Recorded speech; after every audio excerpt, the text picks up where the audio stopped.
கிடையாது. அதுவே வந்துருச்சு, நீர் கலைஞத்துல வந்துருச்சு, வீடு தேடி கொண்டு வந்து டெலிவரி பண்றாங்க பாருங்க. அது மாதிரி விவசாய நிலங்கத்துல காவிரி நீர் அடியாகவே அந்த பாதைகளை திறந்து கொண்டு லொகேஷன் வேணும், நீருக்குள்ள ஒரு லொகேஷன் வேணும், அங்க வந்து அது போல வந்து அந்த வயலில் புகுந்துதான் இருக்கக்கூடிய நல்ல யாருங்க, அதாவது உழவர்கள் கொடுத்துருப்பாங்க. உழவர்கள் மல்லர் வந்து பார்த்தா மல்லர் அப்படின்னு என்ன சொல்றா, உழவன் அப்படின்னு. ஆண்பால் உழவன், பெண்பால் உழத்தி, வேடுவன் வேடுச்சி, பள்ளன் பள்ளச்சி. அதுவா போல உழவன் உழத்தி அப்படின்னு சொல்லுவதா இலக்கிய மரபு.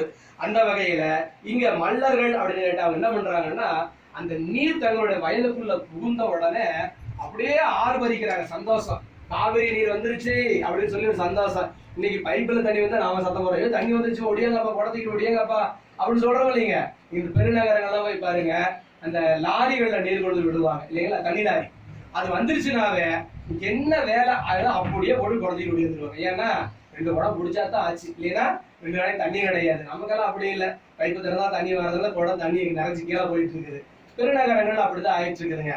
அது போல இந்த உழவர்களா என்ன பண்ணாங்க, அந்த காவிரி நீர் உள்ள வந்து மதகுகள் வழியாக பாஞ்சு கால்வாய் வழியா ஓடி வந்து இவங்க வரப்புக்குள்ள நுழைஞ்சு வயலுக்குள்ள புகுந்துச்சு பாருங்க. எல்லாம் ஆர்வரிக்கிறாங்க, கையை தட்டுறாங்க, கத்துறாங்க, அப்படியே மகிழ்ச்சிங்க. இதுதான் விவசாயத்தினுடைய நிலைப்பாடுங்க. நமக்கெல்லாம் என்னடா தண்ணி போயிருக்கு, இதுக்கு போய் கட்ட போய் சத்தம் போடுற, அவனுடைய தொழிலுடைய நிலை அவங்களுக்கு தான் தெரியுங்க. அந்த மாதிரி இங்க போகும்போது அவங்க என்ன பண்றாங்க பாருங்க, எல்லாம் மல்லர்கள் எல்லாம் குறைத்த கை ஓசை, மல்லர்கள் குறைத்த ஓசை கை ஓசை ரெண்டை பிரிச்சு. குறைத்தெல்லாம் சப்தம் போடுறது, நாய் குறைக்குன்னு சொல்றோம் இல்லையா, சப்தம் விடுதல் பொருளுங்க. கை ஓசைங்கிறது கை தட்டுறது.